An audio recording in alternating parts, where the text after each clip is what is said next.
Welcome to the Australian Hiker Podcast, Australia's longest running hiking podcast, downloaded over 1.3 million times worldwide and providing you with an Australian perspective on all things hiking.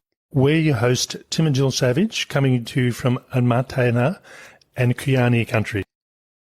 In today's episode 355 of the Australian Hiker Podcast, brought to you by Australian Hiker, we bring you the second and final of our on-trail episodes for the Heysen Trail. We hope you enjoy. If you'd like to help support Australian Hiker and this podcast, there are a couple of ways that you can help us out.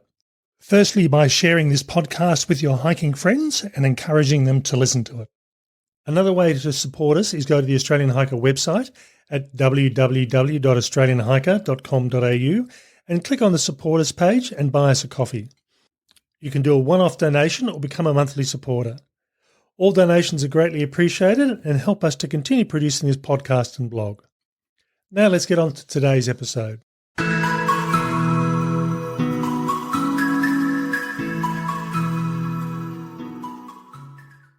If you've been following our social media by now, you will have realised that I'm off the Heysen Trail and will not complete at this point in time. Now, for those of you that aren't aware, I had a bit of an injury scare. After last year's hip replacement, I was very conscious of making sure that I was moving well and had no issues. But on a fairly full-on day, I ended up going through and having a pain which I can only describe as it felt like the hip replacement prosthesis going into the bone in my leg was moving. Thought I'll play it by ear and see what's happening with that. It seemed to settle down on that first day, but by the next day, it didn't look like it was going to get better in a hurry, and if anything, it was getting worse. In this episode, I'm going to bring you the 3 days leading up to my decision to pull the pin on this hike, and then I'm going to talk about the issues that impacted me and my reasons for getting off trail. And finally, I'll go through and talk about a bit of the lessons learnt for this northern 151 kilometres of the Heysen Trail. It's Monday, day 6 on my Heysen Trail journey, and today I travelled from Wilpena Pound to Red Range Shelter. Today really can be broken up into 3 separate components. Overall, I travelled 28.8 kilometres, and I did that in 10 hours and 45 minutes. I thought I'd do it more quickly than I did based on the first third of the hike. Leaving Wilpena Pound, I was on Management Road, and that went past a couple of information kiosks for the hikes in Wilpena Pound. And when I've been around the reception, there's been a lot of people checking in and checking out a walk, so it was quite amazing. That first third, because it was on nice, wide, good quality road, and there were some hills, I was travelling at around about 4 kilometres per hour. And even when I changed over to the farm area around the old historic homestead, Hills Homestead, it was still moving very quickly. That first third of the walk as well is me getting into hiking mode, I suppose, or long-distance hiking mode. The average person has somewhere between 10 and 60,000 thoughts a day, and I find that doing solo long-distance hiking just gives me the opportunity to really think and think deeply. And I do tend to have patterns about how I do this. So over a period of about 40 minutes, I came up with 6 articles for the blog. And again, this is not, I wasn't particularly thinking about it. I was just thinking about stuff in general and thought, oh, yeah, I don't think I've actually covered that in the blog. And what I end up doing is sending myself emails, which I'll go through and put into the system for an article when I get back home. That first third was also through the farmland around the Hills Homestead, and there were some wet patches on the trail. So there was a requirement to cross a couple of creeks, to cross wet boggy areas, and I managed to do it without actually getting my feet wet. And sometimes all you need to do is just go through and just take the opportunity to move upstream or downstream, and sure enough, you'll find a way that's narrower or easier to get across. The second component was when I started exiting the pound itself, and this is when it started to feel a bit more like Larapinta Trail. Now, when I say feel like a Larapinta Trail, it was the red, rocky sort of trails that I was used to up in Larapinta. A lot more vegetation down here, a lot more greener vegetation rather than spinifex, but certainly it felt like that. That slowed me down a bit, but it was still moving reasonably fast. So I lumped that in that first section, or the first type of walking that I was doing. Once I really reached the high point of the trail today, it was a matter of coming down, and it was a slow process. I think it probably took me an hour to do 1 kilometre. And partly that's because it was that reddish sort of damp soil that if it had been wet, it would have been really slippery. As it was, coming down was really hard. I was just taking my time, making sure I could step where I needed to and not lose my footing, because partly the rocks were weren't quite in the right spot. So it's not a matter of just stepping down, it was a matter of stepping down and keeping your footing. In that section I came across 2 couples, a couple in probably their late 30s and a couple in their probably mid to late 70s, just doing bushwalks. And certainly this area really does cater well for people doing just day walks, as well as doing the Heysen Trail or sections of it if they want. So that middle section at the slowest is only travelling about 1 kilometre per hour. So I was going from about 4 kilometres an hour for the first section to about 1 kilometre an hour for the next section. Then I got into the final section of the walk. That was when I cleared that middle section, got back into what I'd class as more normal walking for this area, and I felt like I was going around in circles. It was like coming down, I try and picture what an aerial photo or aerial image looks like for where I'm travelling, and it was almost like I was going backwards or in circles. I was travelling in the right direction. There was no problem there, but it just felt like, shouldn't I be going the other way? And what was actually happening was I was shifting over into another valley, and that was interesting within itself. This day, for the first time walking, no emus, lots of emu poo, but no emus themselves. I did see some red kangaroos, 2 of them bounding off fairly quickly. And either a kangaroo or a euro, I wasn't sure. It was a grey in colour, but I didn't really get a close enough look at it to be able to work out what it was. That last section, I was travelling reasonably well time-wise, and it was almost like the big range in the background, the smaller ranges in the front, and this middle range, which was almost like bits and pieces as I've done over the last few days, and it felt like a very different sort of area. My general comment would be, and it's a comment I've made over the last few days, is every day is different. It's not as if I'm doing more of the same every day. It's just, yes, there's still the vegetation that I'm familiar with, a lot more eucalypts on today's walk, but it felt very different. So even though I've done just on around about 100 kilometres, it's been different every day. Got into Red Range campground about 5:34 and set up my tent and got organised. Nice little campground. There's a toilet, a pit toilet, which I was unexpected. There is a water tank with the toilet. There is a standard water tank that you find on the Heysen Trail campgrounds, and there was also a timber platform which you could either put your tent up if you're feeling so enthused, or just for somewhere to sit down and cook your meal and dry gear and do all sorts of things like that. So by the time I had my dinner, it was dark, and usually I like to get into camp at around about by 4, so it means I can set up my tent and everything's done, and I've gotten dinner ready. But I was a bit later today. Physically fairly tired. I'm not going to. There's a couple of other things I want to do, and I'll do them early in the morning. I really do feel like I need a sleep.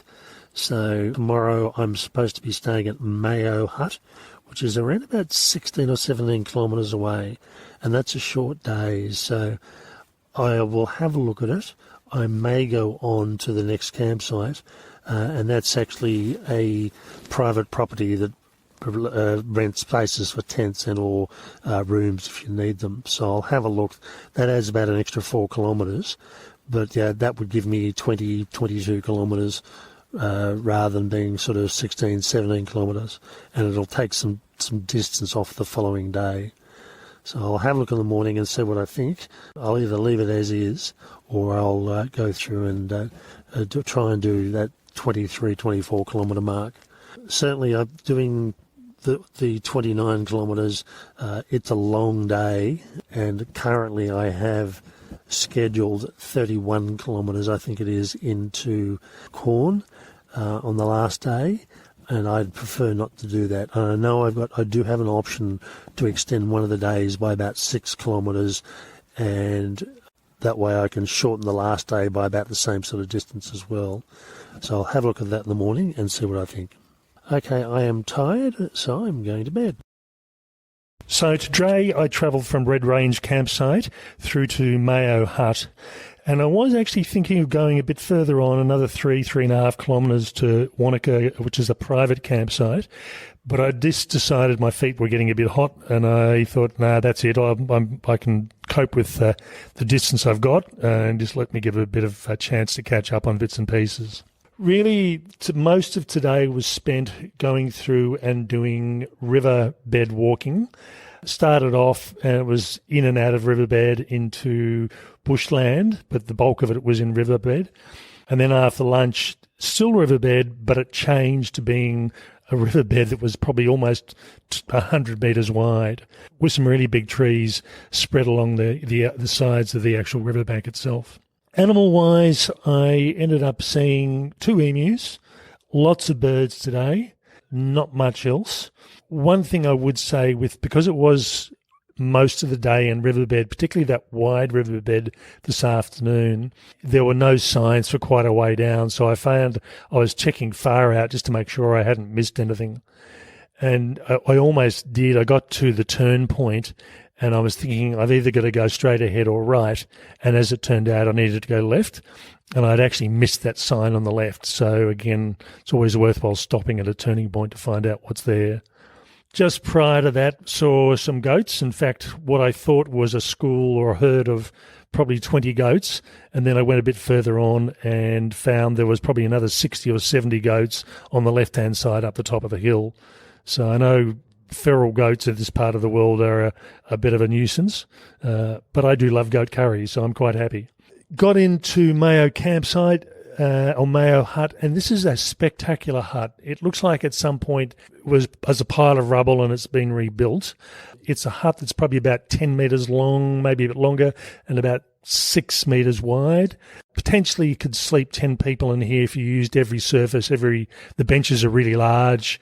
There's 2 benches underneath, and then there's a large platform up a short ladder that would probably sleep 5 comfortably. You could get more, but I wouldn't want to push that sort of luck there.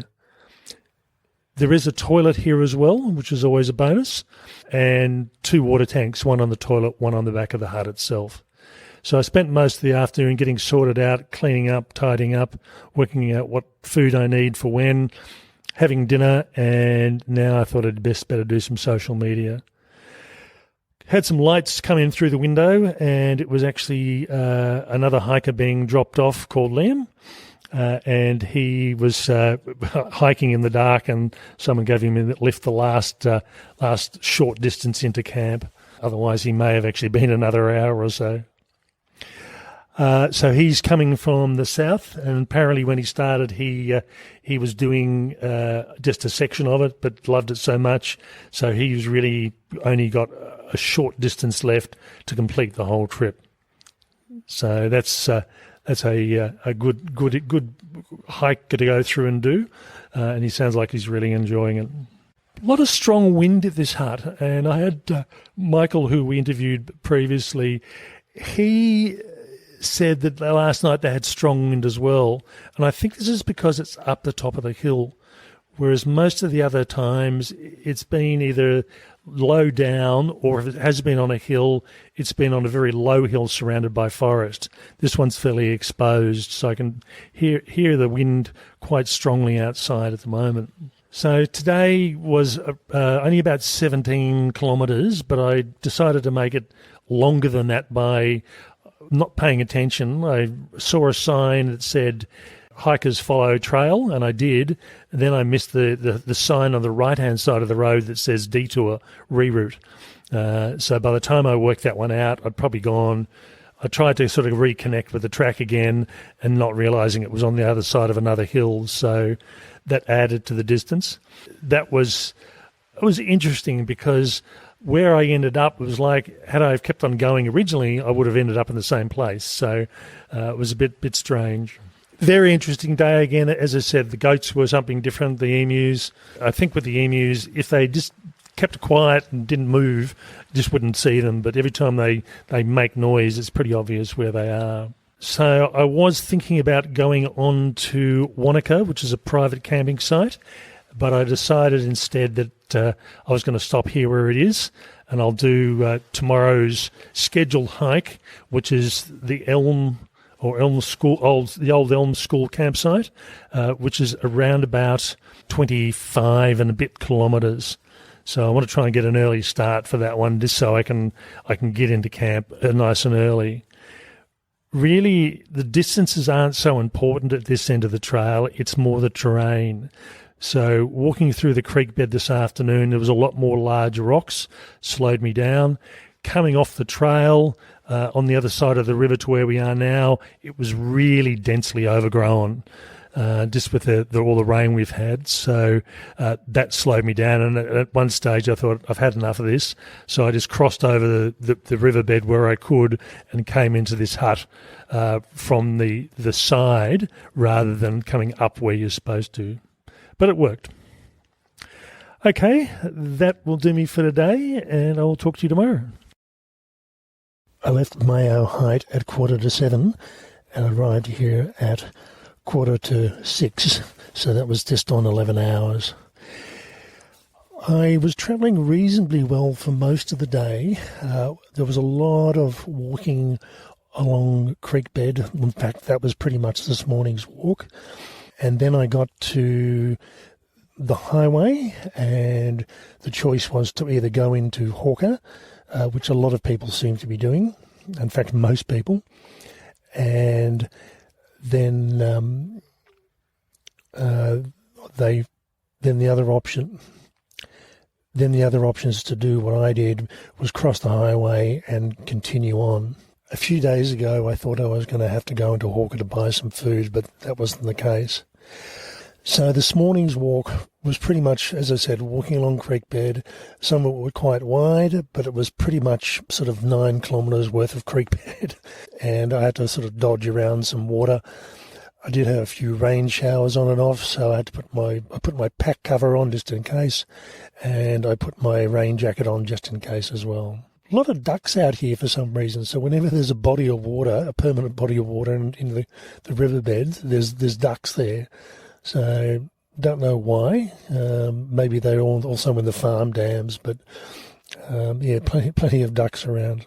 I got to the crossroad and the turn off, and I just crossed over the highway, and I had a lot of distance walking along fence line. And when I exited the main property that I was walking through, I stopped and had lunch just around about 12:30. That's when things changed quite dramatically. And before I go on with this afternoon, I'll make the comment that I have the last few days. This trail is never the same. There's always something different. You're never going to get bored. So even though a lot of creek bed walking, it was different rock formations. And then this afternoon was very different. So I know it can't continue for 50-odd days, but it'll be interesting to see what it's like. Once I crossed the highway, walked up the fence line and had lunch, then I basically crossed over to the valley behind the one that I was walking in. That in itself was fine. Big rocks I'd have to step on and work around, but that's okay. And then I thought I was going to be going around the back of the mountain range and coming down into where I needed to be for tonight for the campsite.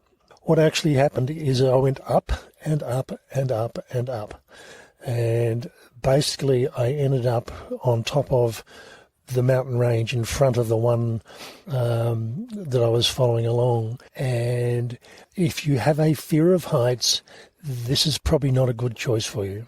And in fact, if you do have a fear of heights, I suggest you go into Hawker and take the detour, because you lose most of that height gain. It's just a matter of walking up road. You might pick up some extra distance, but I don't have a fear of heights, but I was very tentative this whole trip this afternoon, and that's why it ended up taking 11 hours when I was travelling at comfortably 3 kilometres an hour this morning. So it should have really only taken about 9. Basically, I was just walking along ridgeline and taking things very slowly. Number of the little wallabies around, a couple of kangaroos, which surprised me, and unsurprisingly goats. On top of this ridgeline, there's this goat manure everywhere, and I think they were probably surprised to see someone up there as well. But yeah, it was just really slow, really tentative, taking it nice and easy. Coming back down, same sort of thing. It was a bit easier. There was a couple of times where I basically had to drop my tracking poles and just slide myself down. Potentially I could have just dropped my pack as well, but it was just as easy just to, without the tracking poles, to work with the trees and the rocks that were there. Getting off the mountain onto road, and that's where the connection point came from the Hawker bypass, and then walking into camp. I must admit, I didn't expect anyone else to be at this camp, but there are still more people that are doing northbound journeys of varying types. So a lot of people use this track and do sections or just bits and just general bushwalking, and it's a really good track for that, given the 1,200 kilometre distance. So another person here at the campsite, she asked if I crossed over paths of somebody else, and apparently they'd gone into Hawker, so they're likely to connect back onto the trail tomorrow. She was saying that she'd actually seen a couple of the hikers I started with, but they're a day or so ahead, so it's not unsurprising. Tomorrow I have around about 16-ish kilometres. It's a very short day, but it's really just, that's the option. There's nowhere else to stop in between. And if I don't do 16, I end up doing 30 odd. So 16 it is, and that's a good break after the day. One thing I found today was my hip wasn't really playing up, but it was more about I have never done so many up and down actions on my leg for probably a couple of years. So it was one of those sort of things. I thought, when I came onto the flat ground, I thought this is not good. But it was just a matter of muscle weakness rather than joint weakness itself. Got to the campsite, as I said, a lot of fence walking again. The growth along the fence and in the paddocks is quite heavy, and I think if I was doing this walk any later, I'd definitely be looking at long gaiters, just because you wouldn't see any snakes. But at the moment, the daytime temperature is around about 12 to 13 degrees. Nighttime was about 3, and I had phone signal for most of the day. I did actually manage to get signal out here at this campground, but only on the satellite system. So I've had a good day of phone signal, but I've lost that since yesterday afternoon. All right, that is me for today. I will go to bed because I am very tired.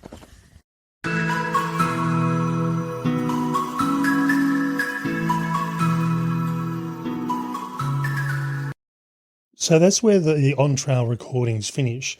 And from here on in, I'll be filling you in on what happened for the rest of the trip. On day 9, my plan was to go from Mount Elm campsite onto the next campsite, which was approximately around about 16-ish kilometres away.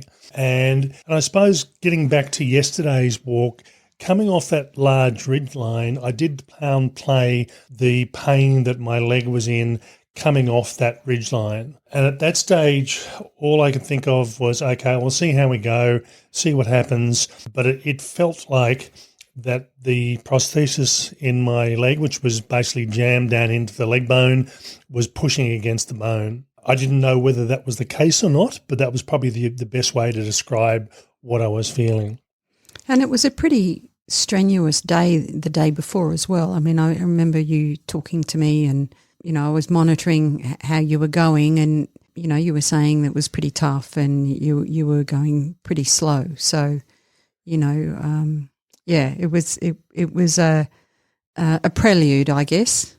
Yeah. So it certainly wasn't as bad a pain in the morning as I had the previous day, but as the day progressed on, it was obvious that there was causing problems and the pain was actually getting worse.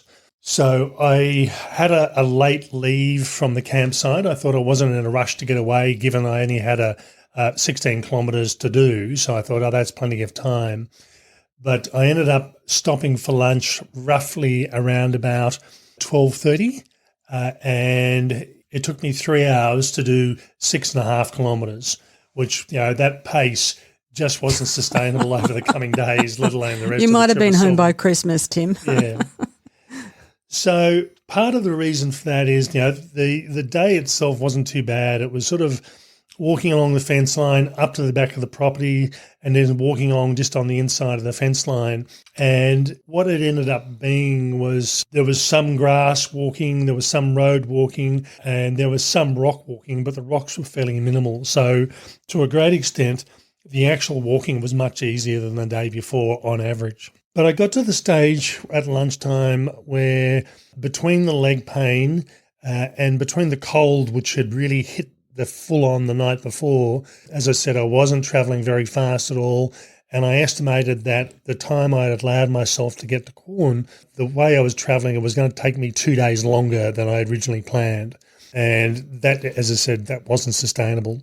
And it was a concern. I had done the Great Southwest Walk in Victoria in April, May, and had no problems at all. But at that time, I wasn't too sure what was going on, and I just didn't want to cause problems with my hip replacement in the long term.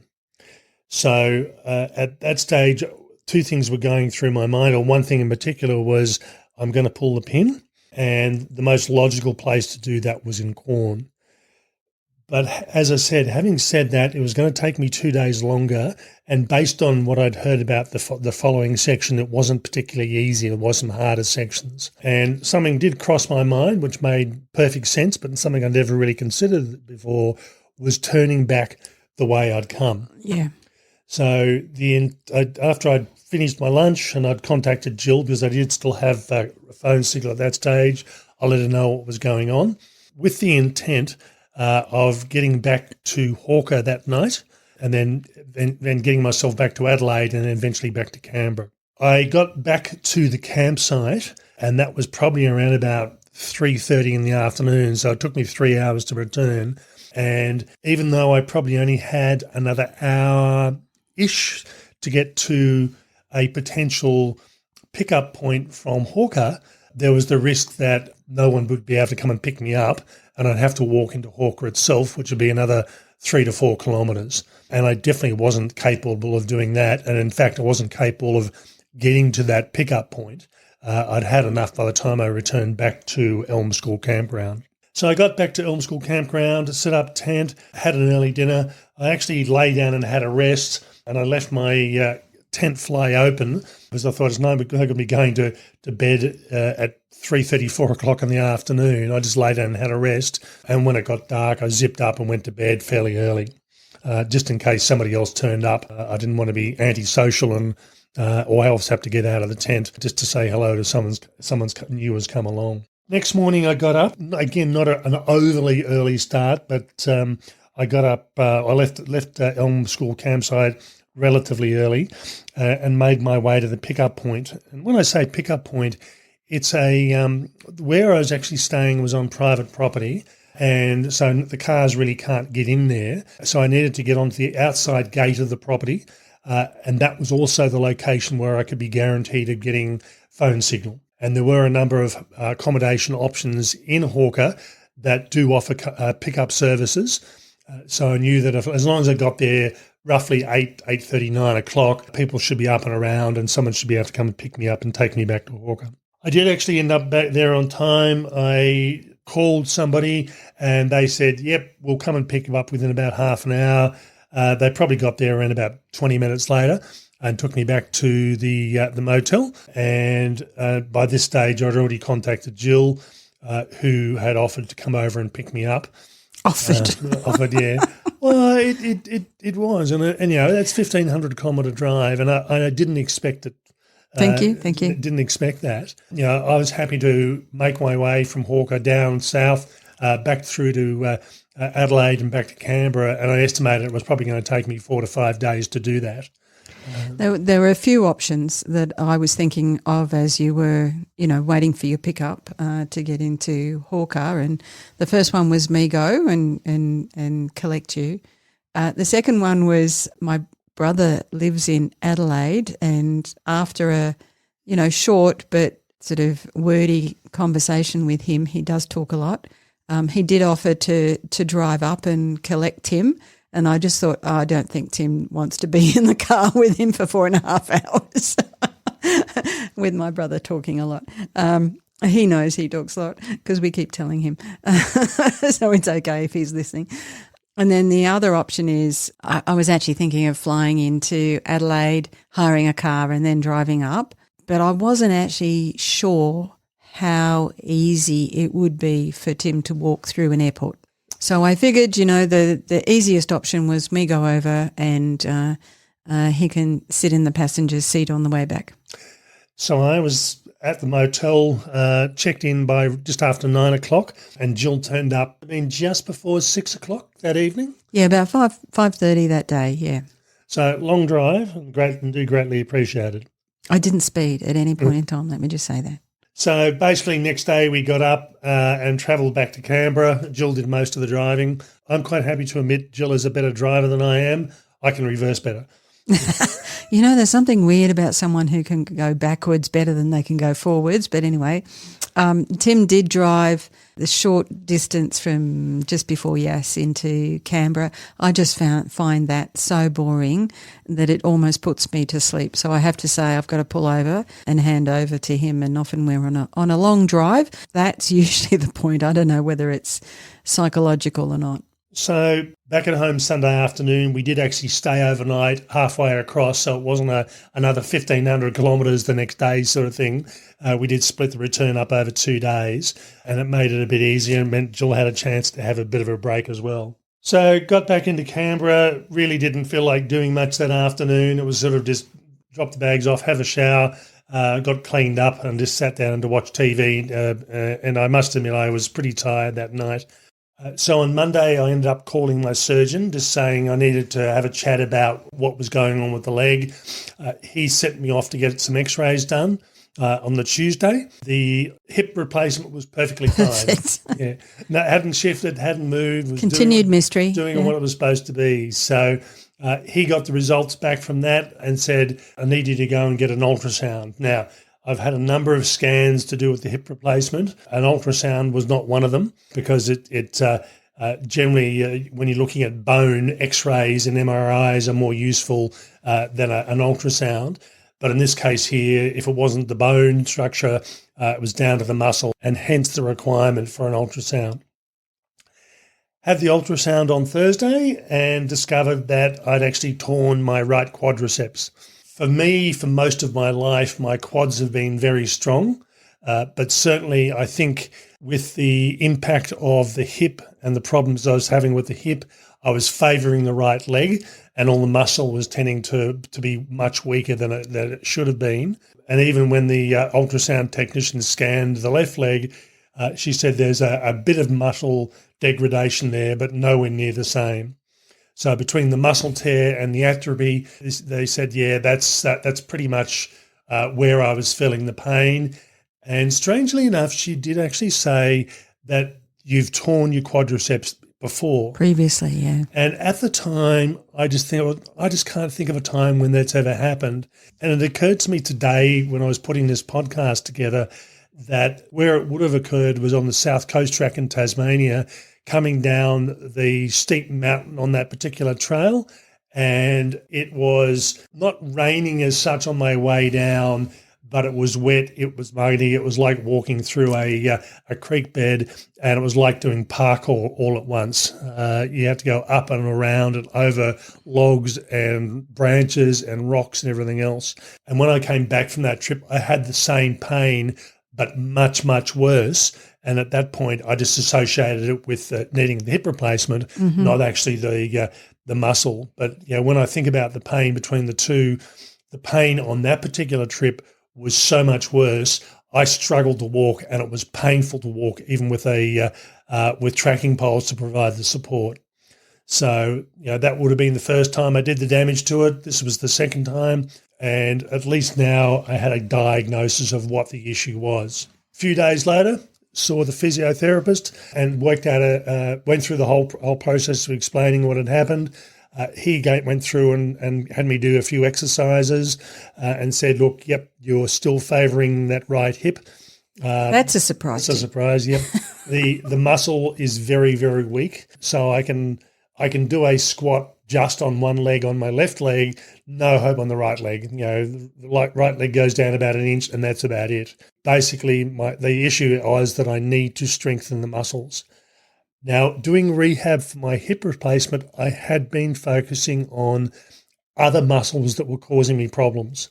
So I'd focused and fixed those muscles, but just didn't think about the quadriceps being the issue. I think also you have been a little bit tentative in terms of squatting and bending and so on. Again, that's sort of the favouring. You didn't want to push it too much, and I think there's probably an element of that in there too. So I now have a series of exercises to go through, and the first time I did those exercises, you look at the individual exercises and think, yeah, these are really simple and easy exercises. I was stuffed at the end of them. For the sake of what amounted to 10, 15 minutes, it really took it out of me, and I could feel it in the muscles. So certainly they're doing what they're supposed to do. The other thing that the physio said to me as well is he's banned me from doing uphill walking. So my local mountain, which I used to walk up 3-4 times a week, not going to happen for the moment. He said, by all means, hike, but on flat ground. So doing that steep incline and almost rock hopping process on the Heysen Trail, that I can understand why I ended up tearing my quad if walking uphill was an issue. So as I said, I can hike, I can do other exercises. I just can't put that much load on the muscles at the moment. And I'll see him again in a couple of weeks' time and see how I progress from there and what I need to do from there. After thinking I'm all sorted out and done with the hip replacement. Well, you are. Well, I am. Yeah. The other bits that sit around it. The other bits that sit around it. So, as a teenager, I had very strong quads. And even into adulthood, I had reasonably strong quads, but certainly over the last 5 to 6 years, not the case. And that's what I need to focus on now. And it also shows why a walk like the Great Southwest Walk, where there was minimal incline change, there was some, but it wasn't horrendous. And it was on reasonably well-formed track that wasn't littered with rocks to a great extent, and logs and everything else I had to work with. So that day, particularly on the going over the ridgeline on the Heysen, it was rock hopping. I was having to hop from rock to rock. I was having to really focus on what I was doing, and that would have been enough to cause the problems. There was no doubt about it. I must admit, when I was driving into Hawker and I saw what I thought, I wasn't absolutely sure, but what I thought might have been the ridgeline that you were walking along, and the road's a reasonable distance away. I thought, well, A, it's big, and B, I can see a lot of sharp bits on that one. And was that the one? Was that the one that he was walking on? I thought that's a seriously tough ridge to walk along. I made a comment earlier on in this podcast when I did the daily podcast recordings that if you had a fear of heights, this would be nice to know about before you try to do it. Don't do it. There are a couple of instances where misstep, you're going to fall 10 meters and do some serious damage to yourself if you survive. But yeah, it was rock hopping. It was 5 kilometers of ridge walking in exposed conditions in a lot of cases. So I think most of the hikers that I came across going north or going south went into Hawker to pick up food resupplies, so they avoided that particular area. From the northbound hikers, there was a section as you get close towards Wilpena that is, again, a steep uphill climb, but it's nowhere near as bad. Mm-hmm. So, and in all honesty, I would have rather have walked up that particular hill than gone down it. I got to go down that particular one. I got to go up this particular ridge, and that was the issue for me. So what have you learned, Tim? Well, it's something I hadn't really thought about before. I'd always been focused on distance. So, there was one day that I travelled just over 28 kilometres, and, yes, it was tiring and I had a really good night's sleep that night, but it was fine. Yes, I had, my legs were tired, I was physically tired, and I slept really well that night. That was more about being physically tired, not what the impact of the terrain had on me. I've gone through and done big distances like the 260 kilometres on the Great Southwest Walk. I did not have an issue apart from the fact that I'm carrying more body weight than I should do, and my cardio wasn't as good as it should be. When you think about, I'd allowed myself an average distance of 23.4 kilometres per day on this trip. When I had some days that were taking me 10 and 11 hours, I thought I just can't keep on doing this, particularly in relation to that uphill sort of climb. My main reason for turning back on that particular hike was I thought that if I had have gone onwards towards Corn, I may well have been able to get there. I did have extra food, probably not enough for 2 days, but I had at least an extra day and a half's worth of food. If something had have gone wrong, if the leg had have gotten worse, which I think it would have done, there's no real vehicle access in a lot of that area, and I probably would have had to been airlifted out.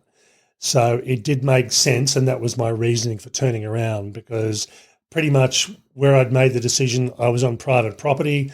I could have actually called somebody and got them to come and pick me up if I really couldn't be able to walk, or even got the farmer to come and pick me up if it came down to it.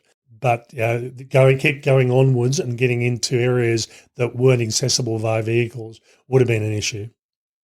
Yeah, in terms of the big lesson, and I think it's a big lesson for everyone, don't self-diagnose.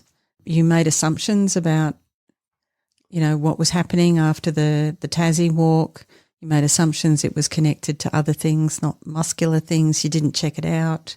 So, I think it's an interesting one, because we tend to say, okay, I'm having this issue and I've got a known issue, so I'm just going to put it down to that. And, clearly in your case, that was not the best thing to do. No, and at the time I did not know whether it was the hip or not. All I could think of is this is what it feels like. And if that's the case, the last thing I want to be doing is continuing walking, in particular on hard terrain. Well, the other thing is, if you were in that amount of pain, it didn't really matter what the issue was, trying to analyse it and diagnose it. You're in pain. That's not a good thing. Pain's associated with the movement. That's not a good thing. So any suggestion that you were going to continue on was, to be honest, a bit silly. No, and that was it. And as much as I do not like finishing a hike and not being able to complete it, I thought, as I said, apart from the leg issue, I had a head and chest cold at the same time. I don't know how you picked up a cold in the middle of nowhere, Tim.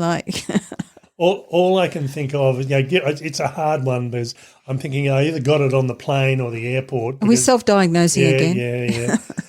or I've picked it up somewhere along the line, at Wilpena, not even Wilpena Pound, because that wasn't far enough away. So I just don't know where I picked that one up. But as I said, I had my nose was running, my chest was clogged, and that was contributing to my very slow pace. So I thought if I keep on going, that would potentially be another issue that could have gotten worse as well. It was definitely time to pull the pin on that one. And that's the other thing that we've been saying for years, since we began, that, it's we're supposed to be having fun. We're supposed to be enjoying it. If things are not going right, or you're not feeling great, then you're not going to enjoy it. No. So it's time to opt out. Just to finish off, I will go through and do a review of the 151 kilometres that I did finish, which is the northern end of the Heysen Trail, because I came across a lot of people that were doing sections. They didn't have time to do the whole trail, or they were doing the whole trail over a period of years and doing bits and pieces here and there. But there were a lot of people starting from Corn or starting from Hawker that were finishing up at Paranchilla in the north, it was a good option and it was a good hike. So we'll do a review of that and put it online. And I think that's the other thing. I mean, we'll go back one day and do sections. So, nothing lost, and hopefully you'll be able to solve the muscle problem. Yeah, and hopefully I'll get the ability to get the strength up and the support in the legs that I need, or I just avoid tracks like that have steep, sharp inclines with lots of rocks. I'd ideally love to go back and do Larapinta again, but there's no way knowing that I'd do it Larapinta at the moment, given the way my legs responded to that. So lovely walk, really enjoyed it. The biggest thing that stood out for me for that northern section of the trail, and I don't know if it continued on or not, was that every day was different. Even though I was in an arid environment, there was something different every day and something unique that wasn't there the day before or any other day. So it wasn't as if I was walking along the same creek bed for 4 days in a row. It wasn't as if I was walking along the same farmland all the time. It was different. So that was really enjoyable part of it as well. Can't recommend at least the top section of the walk. Enough, yeah. So, roughly around about 10% of the trail I did, and I would have liked to have finished the rest off. But as I said, I just wasn't willing to push the health and safety or require someone to come and pick me up. So, definitely looking forward to getting back there at some stage. Okay, that's all for this podcast episode on the series on the Heysen Trail as it stands. I'd just like to thank everyone who offered their support both on trail and off. It was really appreciated. That's all for this week. We hope you've enjoyed. Bye for now. And bye from me.